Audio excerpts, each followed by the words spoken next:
Thank you so much for joining us today to chat about how we can heal our hearts a little bit during this Valentine's Day. Why don't you tell us a little bit about yourself, Caitlin?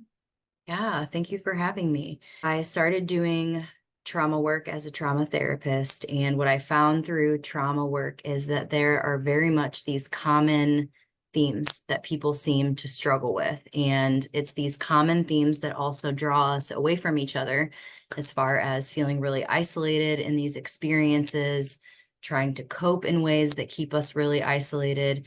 So I quickly kind of rolled my trauma therapist knowledge and observation into becoming what I call myself now as a consciousness coach. So Mm. trying to bring attention to elevating our level of consciousness around how we are showing up for ourselves and how, as much as we don't want to hear it, we might be playing a role in our suffering and how to Mm. alleviate some of that for ourselves. Do you have any favorite affirmations that we could say to ourselves for Valentine's Day? Yeah. And the thing with affirmations is we always want our body to be on board because we can look at ourselves in the mirror, say things in our head, right? And it's going into our conscious brain. But what really gets things down into our subconscious brain, which is a lot of where that gunk kind of comes up from, we want the body to be able to receive it. So really getting into a relaxed state, noticing any resistance. If I say an affirmation and I notice like, there's this like angry mind part of me that wants to pull me out of that nice thing that I'm trying to say to myself, right? And just kind of breathing through that. And again, is there different energy? Is there a different kind of space available for me to connect with? Or maybe even just kind of honoring that resistance for a minute enough to find space that really allows that affirmation to take root in the way that we want it to make the most impact, to have the most meaning. A few that really come to mind, and again, some of these might not resonate, some of them might hold a lot of resistance. So it's about finding an affirmation that you feel like your body can really accept, your brain can really accept. But things like, I am okay.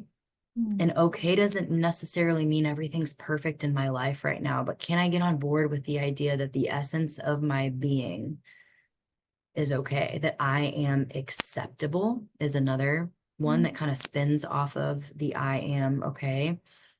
I am capable can be a very relevant one when we're going through heartbreak and the triggering times around February and Valentine's Day. I am capable of managing through this Mm. pain, right? And capable doesn't mean or look like I'm having a good time all the time. Capable just means I can manage.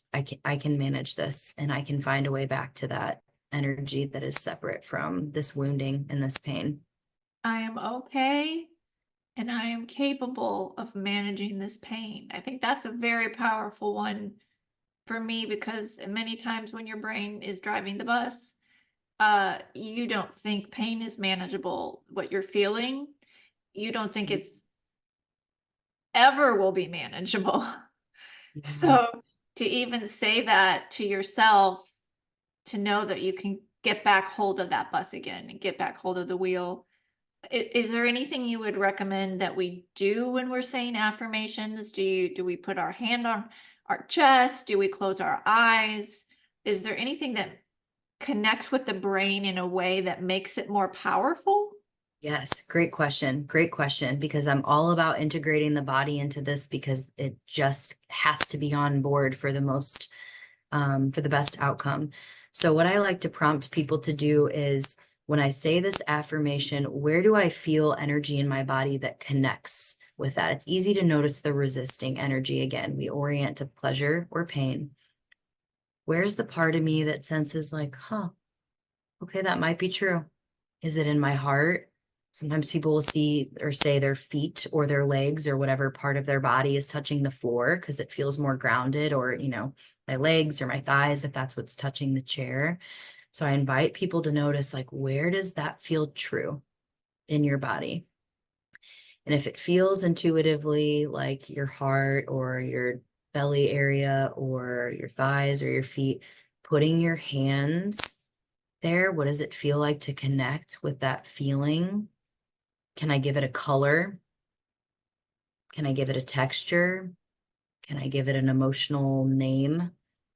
Right. And what we're doing is we're just making it more, we're expanding it, we're expounding upon it by giving it more attention and by feeling into it. And from that place, can I affirm? Can I affirm and repeat and believe from this place that I am now connecting to a specific spot in my body?